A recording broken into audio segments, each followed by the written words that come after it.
선거용 쇼다 뭐 이렇게 비판을 했거든요. 어떻게 네. 보시나요?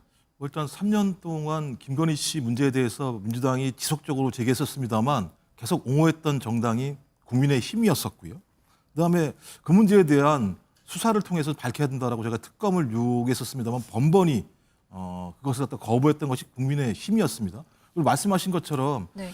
위헌위법적인 비상계엄에서 김건희 씨가 일정한 몫을 했다고 한다면 그 비상계엄 이후에 그 문제에 대해서도 바로 사과를 했어야 되는데 지금까지 전혀 사과하지 않고 있다가 선거 15일 정도를 앞두고 저런 말씀을 하시니 이건 진정한 사과라고 하기보다는 선거를 앞두고 어쩔 수 없이 국민적 비난이 있으니 그것을 막아보려고 하는 고육책이 아닌가라는 생각이 들기 때문에 네. 신뢰할 수 없다. 진정성을 믿을 수 없다. 이렇게 민주당은 이 판단하고 시점에 있습니다. 대해서도 얘기를 하는 것 같아요. 그렇죠. 15일밖에 안 남은 상황에서 어떤 내용을 가지고 사과하는지에 대해서 사과 내용도 잘 모르겠어요. 그러니까 국민들이 화를 내시니까 뭔지 잘 모르겠는데 화를 내시니 저는 사과하겠습니다라고밖에 이해할 수 없는 거죠.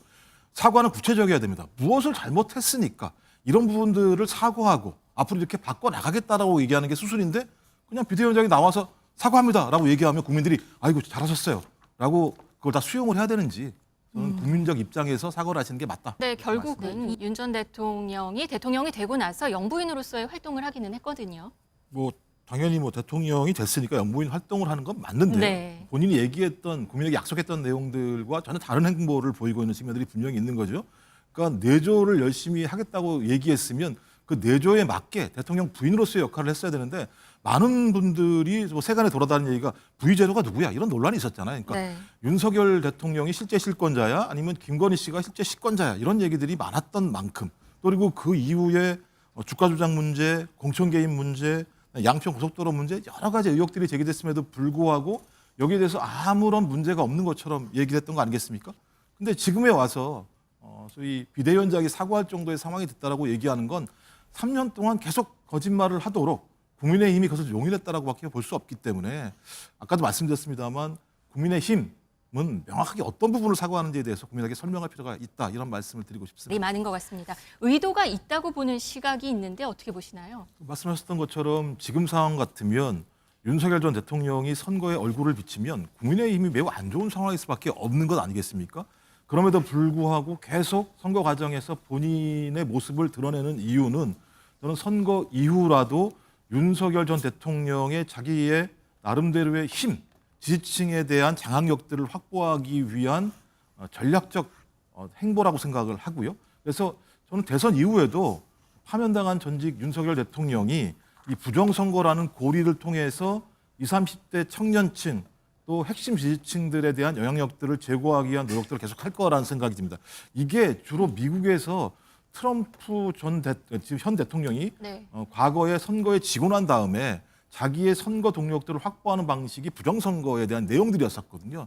전 그렇다면 이번 대선 과정에서 국민의힘이 어떤 성적을 얻건 말건 그건 별로 중요한 것이 아니라 선거 이후라도 지속적으로 윤 전 대통령의 영향력을 확보하기 위한 전략적 행보다라고 보여져서 전 그래서 국민의힘이 빨리 그리고 더 과감하게 윤석열 전 대통령과 결연했어야 된다고 저는 생각을 했었는데 네. 저는 그 시점을 놓친 것이 저는 국민의힘의 최대 선거운동 패착이라고 생각합니다. 국민의힘 내부에서 또 가만히 계시는 게 좋겠다. 두 후보 얘기 어떻게 들으셨습니까? 그러니까 저도 좀 윤석열 전 대통령이 이해가 안 되는 게요. 자기 부정을 하고 있는 것 같아요.